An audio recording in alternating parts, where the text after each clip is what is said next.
Is coronavirus the end of New York as we know it? That's exactly what urbanist Joel Kotkin argued in a recent piece for Tablet magazine.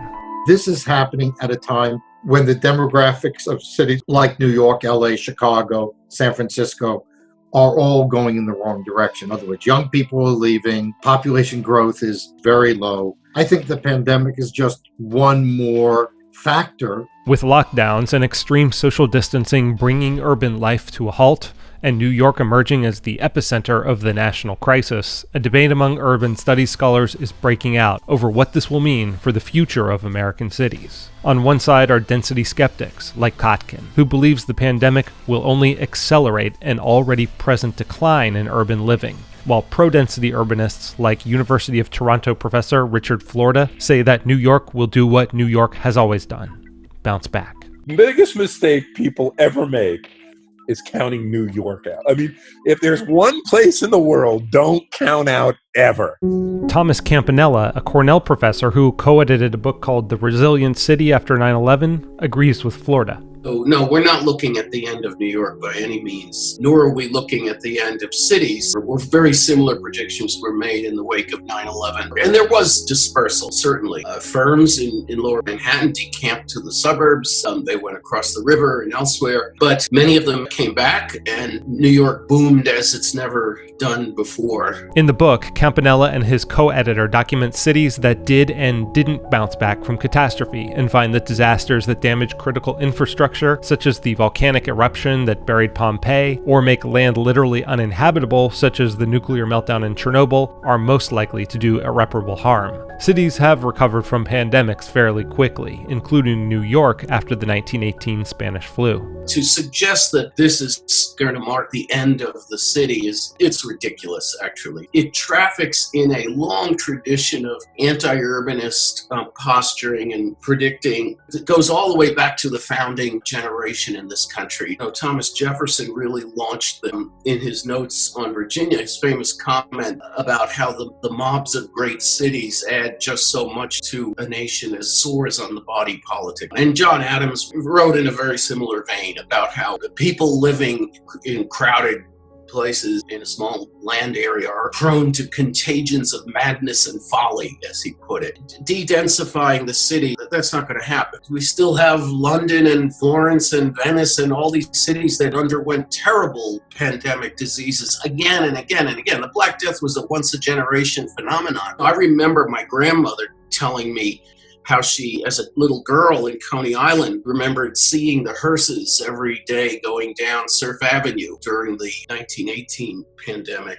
We have gone through these things, obviously, in the past. Cities are not going anywhere. New York is not going anywhere. But Kotkin argues that what's changed is that ever-improving communications technology has made all kinds of remote work possible. People are moving to, generally speaking, less expensive, very often smaller cities. In terms of broad historical trends, urbanization has increased over the past 200 years, with the percentage of world population living in urban areas rising from 2% to 50%. More recently, megacities like New York have experienced significantly slower growth than small and mid-sized urban areas. The total world population of small urban areas with populations less than 500,000 people is 3 times that of megacities, with the median urban resident living in an urban area with a population of 650,000. And according to the U.S. Census Bureau, almost 92% of population growth within metropolitan areas has been in the suburbs and exurbs from 2010 to 2018. Only New York has bucked that trend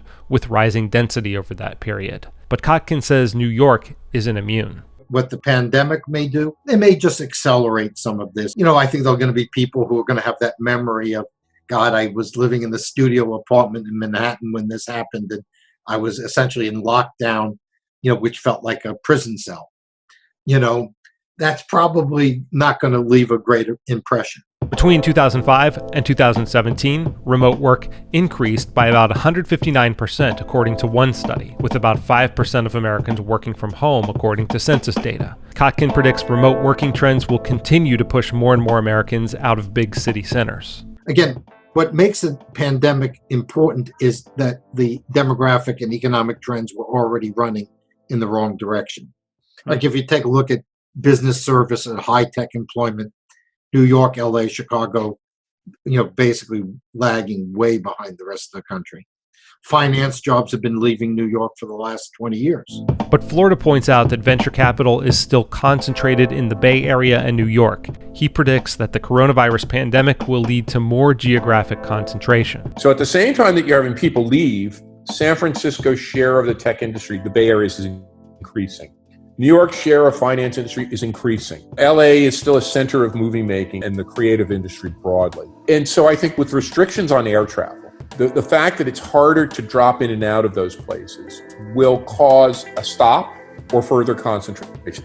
But Florida agrees with Kotkin that the growth of remote work will also continue to drive the growth of smaller cities in the American heartland. He points to a Kaiser Family Foundation project called Tulsa Remote, which pays tech workers a $10,000 stipend to move to Tulsa and work from home. They got tens of thousands of applications from people from San Francisco and New York and LA. And when I go to Tulsa, the people I meet are people from New York, from Chicago, from San Francisco, from LA. And so I think there is a possibility for some of these second and third tier communities, instead of trying to build a mini Silicon Valley, to literally say we're going to be a connected hub of remote workers to an incumbent economic center. And I think that can work. Despite his provocative headline, Kotkin isn't predicting New York's demise. Rather, he foresees a continued hollowing out of its middle class, with future population growth coming from young single workers, immigrants, and the ultra-wealthy.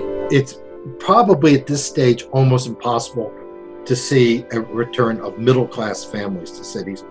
Not necessarily because of the housing stock or even prices, is the kind of governments that are being elected. That's something that people almost completely ignore. When you have governments that basically think that homeless people can pitch tents anywhere they want and that's okay, when they can shoot up in public and all that, governments that are in many ways very anti-business, it's going to have an effect. And the problem is, as the middle class has declined in these cities, the politics have gotten crazier and crazier. Here I am, a person of the left. But when you look at the dialogue popping from parts of the urban left, you just say, it's ludicrous. It has nothing to do with solving the problems of our cities. So that's where you could get a very broad coalition. If you're going to save cities, you're going to have to take some pretty strong steps, which I think the current mayors are probably reluctant to do. The city has enormous appeal, but it's going to have to deal with the crime problem, with the homeless problem, with the education problem,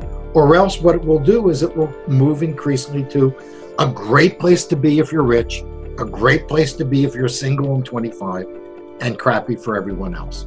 That doesn't work long-term for New York. There's going to be a premium now on no bullshit, no ideology. Can you make my city safe or suburb safe and secure? So the city's going to have time to really think about how to become a more affordable city, a more holistic city, a better city.